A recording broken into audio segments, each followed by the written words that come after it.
I don't normally use the chisel, but in this sort of case I've got no other way to do it. It's only just a very light tighten up.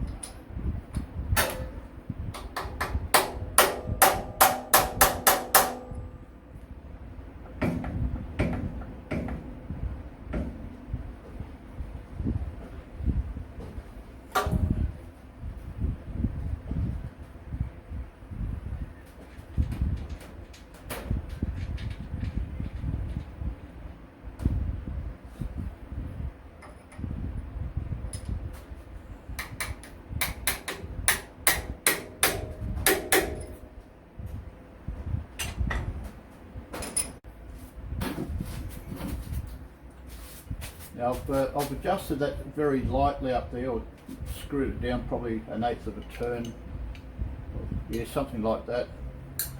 So I'm not actually sure whether that's got rid of any upward or downward backlash or not, but we're definitely going to find out. So I'm hoping that would just sort out just that tiny bit.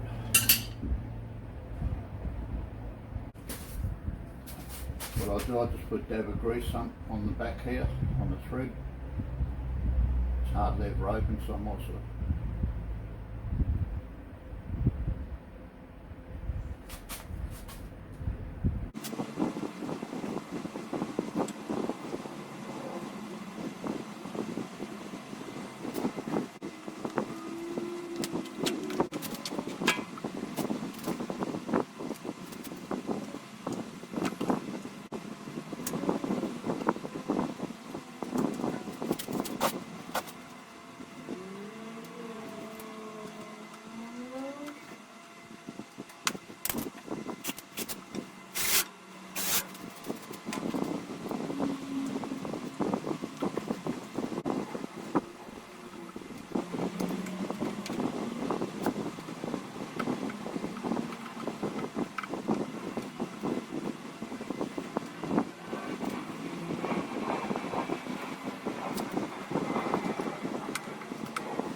right, we'll put a mandrel in there shortly, and we'll try a bit of fly cutting or whatever and just see how it works. So I'm just hoping that is enough to get rid of any sort of movement in there. Like I showed you, I tightened the nut up there, adjust the gland nuts there, so I'm hoping that would have taken any movement out.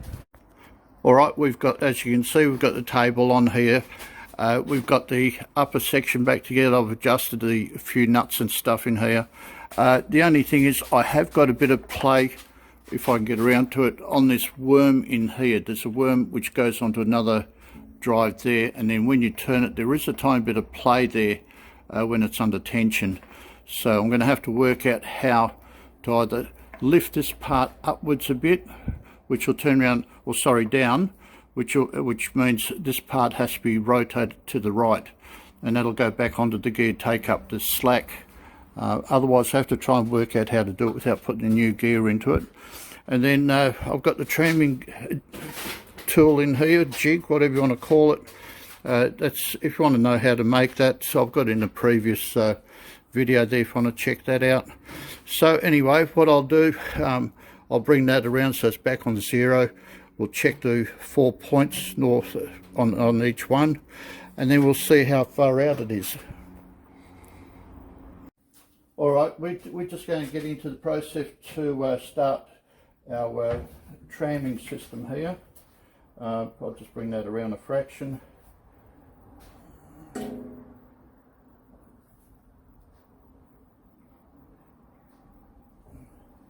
just see if we can adjust this. Lock him up.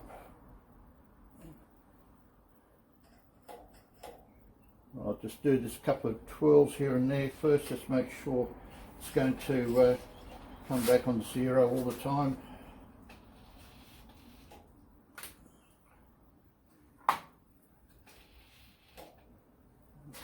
Okay, right, we've got a mirror here which we can read from there or read the back of the gauge. Saves me trying to clamber everywhere up and down and stuff like this. So okay, right at the moment when I look at it, that is on 0, so I'll put it at 0 there.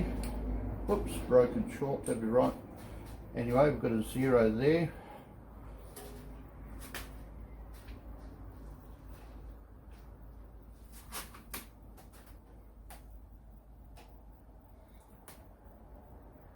Okay, so we're down 2 thou there, so it's -2.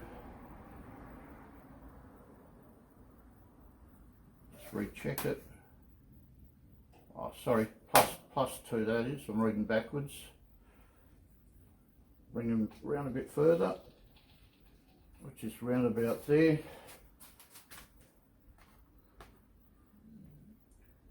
And that's on 0, so put 0 on there.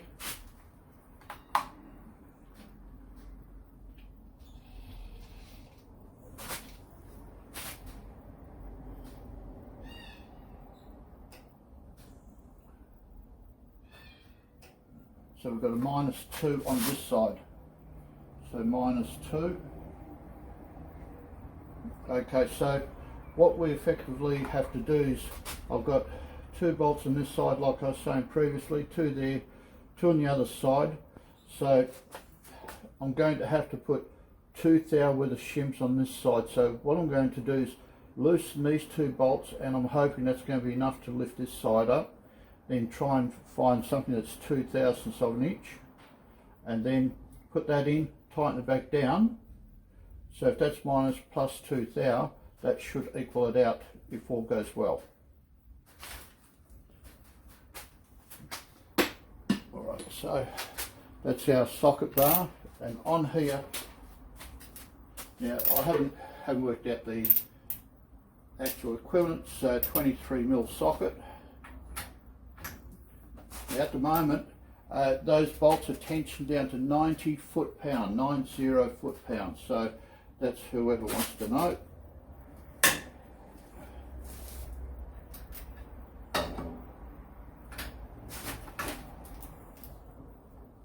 The reason I've got a 90 foot-pound because my tension wrench is only in pounds per square inch.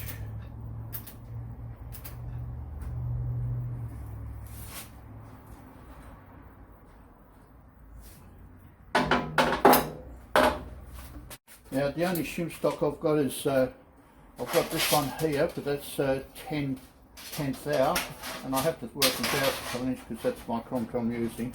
The only other thing I've got, which might sound slack, but I've got a can of Coca-Cola can, and it's the sugar types, not the non-sugar, so it should be alright.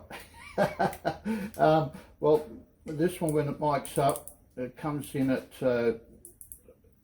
4 thou. So what I'm hoping to do is by the time I compress it, it'll go down to the size we require. If it doesn't, then we'll have to pull shims out and then play around a bit.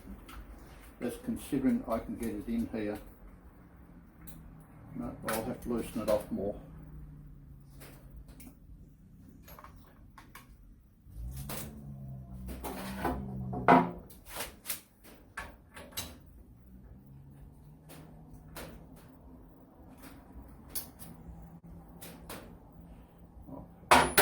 I might get it, we'll see.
snip it up a tiny bit first on both sides.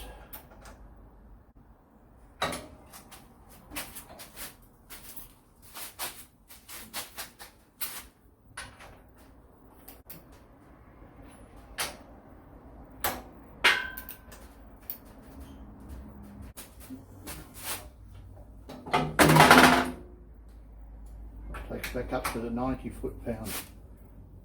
They take just a bit at a time so it's all coming down evenly.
Okay, we've got 90 foot-pound on all 4 bolts.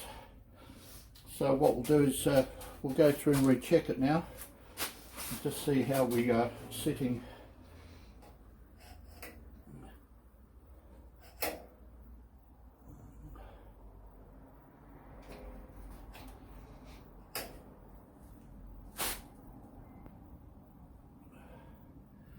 Right, we've got 0 on that side. Just go around, just make sure.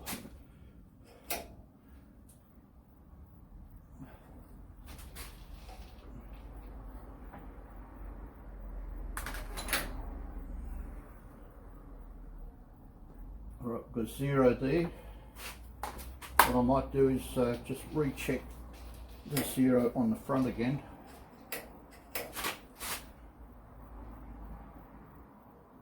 Okay, we're about -1 on the front.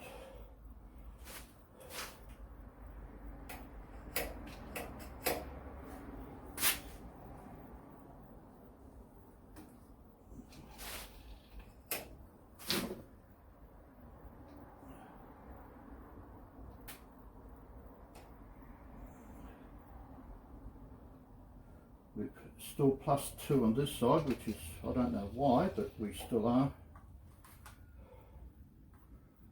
And we're at the 0 on the back.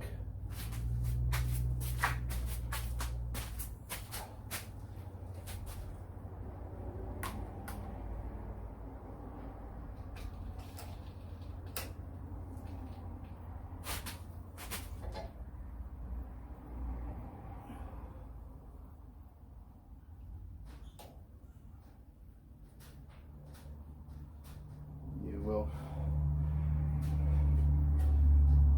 still -2 here. Has not been moved on there. It's -1. Alright, I'll just keep on going round and round in circles so I've got all these shims done properly. What I might even end up doing is just ripping all the shims out to start off with and then go from scratch, and then I'll come back to you later. Alright, we've just finished very painstakingly and many hours of tramming everything in here. Now, as you can see, we're on 0 just here, and if you have a look, we're on 0 on this side as well. And Ah, dear me, if you can look at that backwards, we're on 0 through the mirror as well. Now I'll just turn it around. So if you have a look, we're on 0 on this side as well. And we've taken it back down to the front, and as you can see, like I said, it is definitely on 0, so it's not a problem there.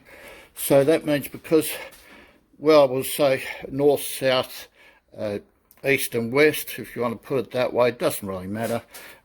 So the actual machine now, or the Rong foo, the mighty Rong foo, is actually trammed in, and that's very painstakingly by, like I said, undoing these 2 bolts, 2 on the back here, and placing shims through on the sides here as well, shim under there, shim at the back as well.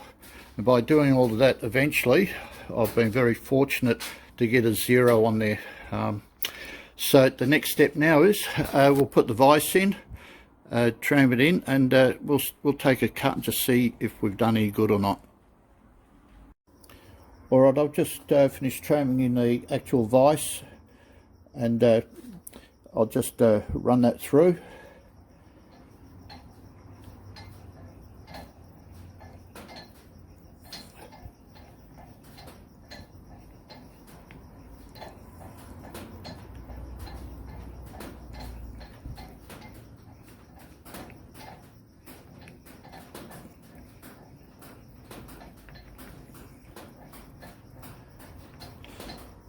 And as you can see, it hasn't even moved. So in other words, moving in the x-axis, there's no movement whatsoever. Okay, admittingly, it's showing half a thou, but that's how I set it up. So, but the actual needle is not moving, so therefore it's on spot on 0. So I'm just winding it back again just to show you, so it goes both ways.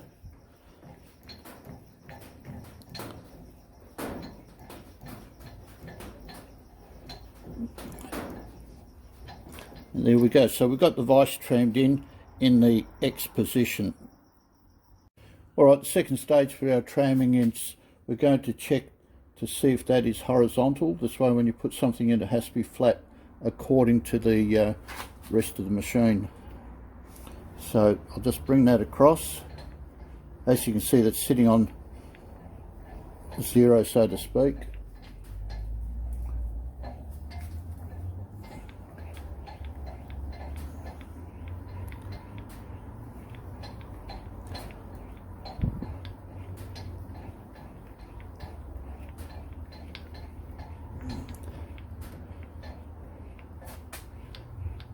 So we've moved 6 inches from that end to this end, and the needle hasn't moved, so therefore we've got a complete horizontal compared to the vertical, which is straight down.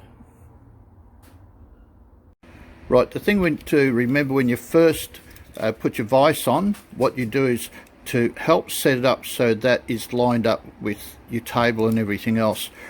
You can get a right angle square and you put it against that portion, and the blade will go on here so you can see roughly if it's square or not. You do the same on the opposite corner down there.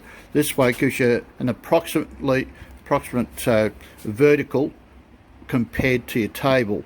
Then what you do is you'll do one of these nuts up just so it's just barely snug, and the other one on this side is it's only just snug, and that's about it. So then what you would do, as you saw, you run your gauge along here, backwards and forwards, and so then you can work out your squareness there. Once it's a 0 all the way through, that means that that part of the vise is it's all in line with your table, and it's in line with the tool because it's always there, so that's not a problem. When you done that, then you'll tram this in like that's a top, which means what you're doing, you're checking your horizontal on the actual table. Like your table can be horizontal, but it doesn't mean to say that your vise is. Even though you can get a curved like similar to this one or something else, doesn't really matter. Now the thing is, doesn't mean to say that the base underneath is perpendicular, horizontal, or whatever, according to what this is. So what you need to do then is, as you're running backwards and forwards with your gauge on here, might show you 0 there and say 10th hour under here. So what you would do then is you would loosen this nut, but if you go loosen the other one up, your vise is going to move. So what you do then is you put a couple of toe clamps on, for example, like this one here. That is just touching against that part and it's locked up. This one is touching against there and it's locked up. So you're not going to lose too much actual alignment or anything like that. So you'll tend to loosen this one off, loosen that one. If it's say 10th hour, you might put a 10th hour shim underneath the long part, 10th hour underneath the short part here. So whether it's aluminium like that is, or whether it's a brass one like, or copper like that, doesn't really matter. You might turn around, like I said, you might have a shim there and a smaller shim in here, and then you would shim it out, tighten this part up, but make sure that your vise is against your two sections over here, your toes. You push it up against it, sort of thing. Tighten this one down so it's snug, tighten the other one, then go back and retighten this one correctly, and the other one, then you'd run your gauge across over here and make sure that you've got 0, 0, or until you, well, depends whether you add or minus shims. Once that's done, just lock that up dead tight, lock this one up dead tight, take your two toe clamps out, and you're virtually ready to run after that. Alright, we're going to cut a slot in this. We're just going to try this out, see if we can fit this wood rough key in here.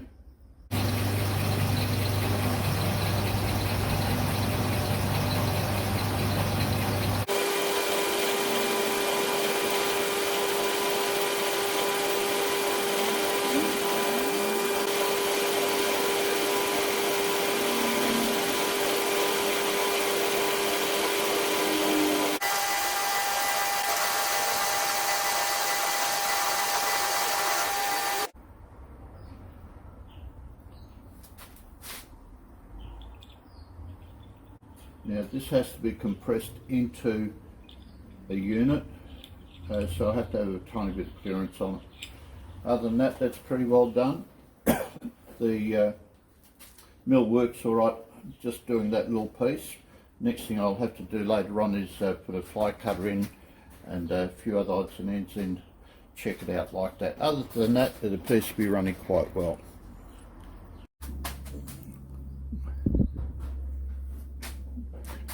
Alright, so now we've got this little unit done. You can see the nice little keyway it's made up. Now what happens is that will fit in there like so. A bit hard to show because it's going to pop out. But anyway, yeah, it's quite good. That's my little piece. That has to be inserted into the worn gear. So I've had to make a sleeve so as not to have to throw the gear away and it's still usable.